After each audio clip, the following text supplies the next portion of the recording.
In Foso, deep within Ghana's saffron plains, the land does not lie. It tells the story of its people quietly, patiently, painfully. Here, pepper is more than a crop. It is hope, income, dignity. But today, that hope is drying up in the sun, forgotten.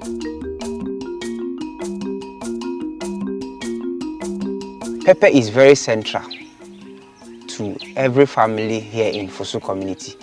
The community has a population of about 5,000. Pepper, among the crops that we farm here in Foso community, I can say is the leading. That is the crop that majority of the population are into. So you have people owning about 10 acres of pepper farm here, just an individual in Foso community. And it will surprise you to know, in the whole of Kwewa Franklin South, Foso is the leading producer of pepper here in the district, yes. And this pepper that we farm here is of high quality. People come all the way from the Volta region to purchase this farm produce. We take it to Echiaman from. We also take it to Mame Crop or Crop Market. And when we do sell this product, it helps the parents. They are able to pay the school fees of their children. It is the same source of income for livelihood. For decades, Foso's pepper, known here as red gold, sustained families and shaped futures. But today, the same crop has trapped them in a cycle of loss. The church has always existed as a community of the people. The people exist for the church and the church exists for the people.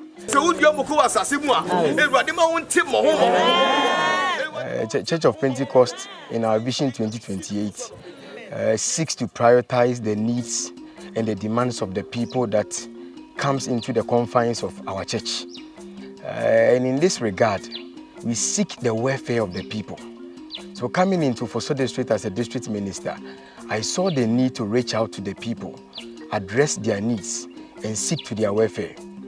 Upon consultation with the stakeholders and the farmers, we realized that they go into pepper production extensively, but they find it difficult to get people to patronize the crops that they produce. When they come to church, and even when you meet them in the community, you realize that the people are going through a lot of plight. Upon this, I realized the need to step in as the district minister of the church and seek to address this issue. We started primarily with bringing Foso out for the world or the country to hear about what we do. Looking at the location of Foso, you realize that it will be very difficult for people to get to know of the people and even what they do. So we started with bringing them out. So we started with a documentary on what the people do, how they do it, the outcome of what they do, and the results to that effect. The Church of Pentecost in the Foso district saw beyond Sunday sermons. They saw empty plates, rising debts, and the quiet despair of their own members. Their call for help brought me here to tell a story many have ignored. This farm is about 15 acres plus, and it's purely for pepper production. Meet Stephen Tamaklo. He is the pepper farmer on this land. At least a take busu. We usually sow pepper seeds and wait close to 3 months before cultivating and harvesting. In a normal year, if we plant in May and the rains come on time, we begin cultivating by August. But this year was different, painfully different. I planted in June with hope in my heart, but the rains delayed. They did not come until September. By then, The damage had already been done. When harvest time comes, we traditionally divide the produce into 3 parts, 1 for the laborers who help us, and 2 for me. After harvesting, we boil the peppers for 20 to 30 minutes and then dry them for up to 5 days, depending on the strength of the sun. This is the only way to preserve them because fresh pepper rots within just 4 days. More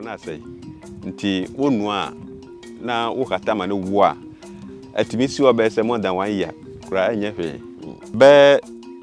20 to 30 minutes there. Na abi. One wanna say one kata amana wo year. It means woman check. Okay.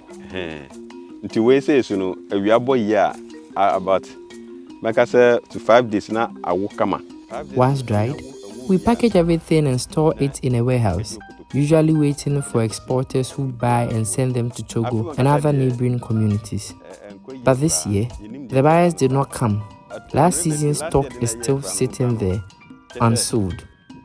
And after pouring all my little resources into preparing this new plot of land, I'm now struggling to keep up with the cost, financing the land, supporting the laborers, buying inputs, and everything has become a burden.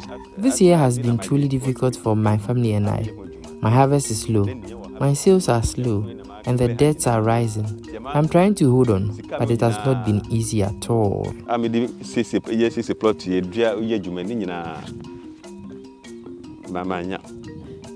For farmers like Tamaklu and others, the journey to market has become a journey to nowhere. When people come to buy from us, they don't buy on our prices, but rather they give their own meager price, and whatever the price is what we sell to them. For us too, we need some money to take care of the home, so we have to sell to them to get some money to take care of our homes with no profits.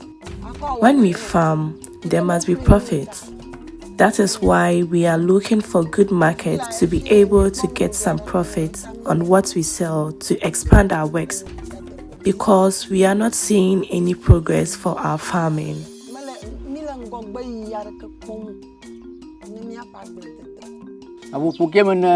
This year's farming work has not progressed well because things have been difficult, especially due to the lack of a ready market. Taking care of the home has also become a major challenge. When there is a ready market, we are able to farm more with confidence. But this year has been different. There is no ready market for pepper. The prices have dropped and the buyers are not purchasing as they normally do. It is only now that we are beginning to get a few buyers. And although prices are rising slightly, they are still far below what we received in previous years. We have invested so much into pepper farming, yet we are not expecting good profit because of the poor rainfall pattern, which has affected the progress of our work. Across Foso, the story is the same. Labor without reward. They have it in abundance, but they don't have the buyers. The ministry is now advocating that the farmers should be in a group. At least we call it FBO, Farmer Bees Organization. In a situation whereby you are in a group, and let's say you are going to buy a pepper seed to plant. If one person will buy it, let's say 20 Ghana cedi, in a group of let's say 30, at least you will get a reduction. And if somebody is coming to buy the pepper, one person, maybe you have 10 bucks. One person cannot maybe drive a Reno from Accra to come and buy your 10 bucks. But when you are in a group, and the 30 people within the group, each one is having 10 bucks, 10 bucks, 10 bucks. You know, a Kia Reno or other vehicle can come and buy it. So now we are forming groups for them. We've started already, and it is helping. This year, most of it, the marketers are not coming. Foso is along the Afram River bank. So when they have the irrigation system in place, they can produce all year round. So I think if the government can help, to bring them, let's say, support them with irrigation system. It can help. Because as at now, they have pepper on the ground, which they need maybe water. So if they have this irrigation system, they can irrigate it and they won't run at loss. I heard that the maize people, government is supporting them, having some money there to come and buy the surplus maize. So they can also come to Foso and then eat environment. Apart from Foso, there are other communities around. Those also produces a lot of pepper. So they can come, buy the Foso one, and then other communities like Jamina, Dr. Bon, those people around the Afram river, they all produce pepper. So if they can also come and support them by coming to buy their goods for them, it will help. They can also supply to the secondary schools and then the buffer stocks. With the right systems, Foso's pepper could feed Ghana and beyond. But the policy gaps, middlemen exploitation, and market isolation have turned abundance into misery. If you look at the agricultural landscape of the Afram Plains, it is often described as the food basket of Ghana. The land here is so fertile that almost anything you plant grows very well.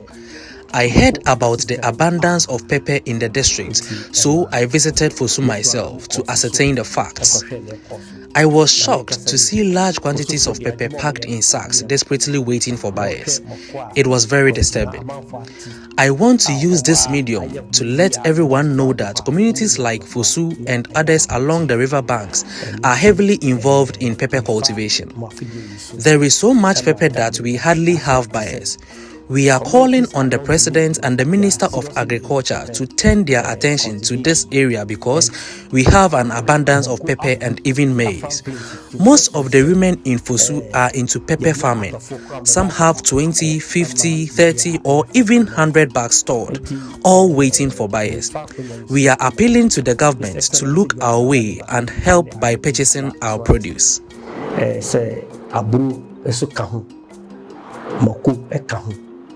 Makudi yadon se normally no yamma ena eta ya pa omo de so ma sidi kakra nti ena amekasa yi ema ne bebre ewo about 20 bucks 50 bucks obi kura wa up to the extent of 100 bucks esusu wa yenya nkofoma omonto nti government o mana so embra Afram Plains South na ometo maku emaye. Local leaders know the problem. What they need is the national will to solve it.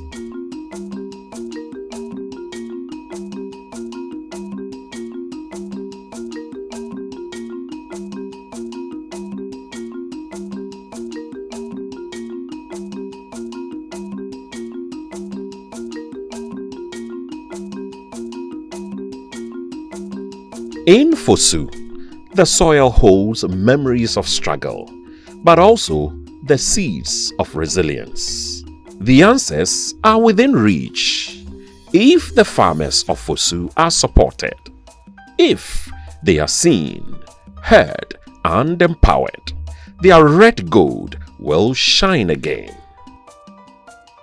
This is Foso's story, a story of a people who refuse to give up, even when the world gives up on them.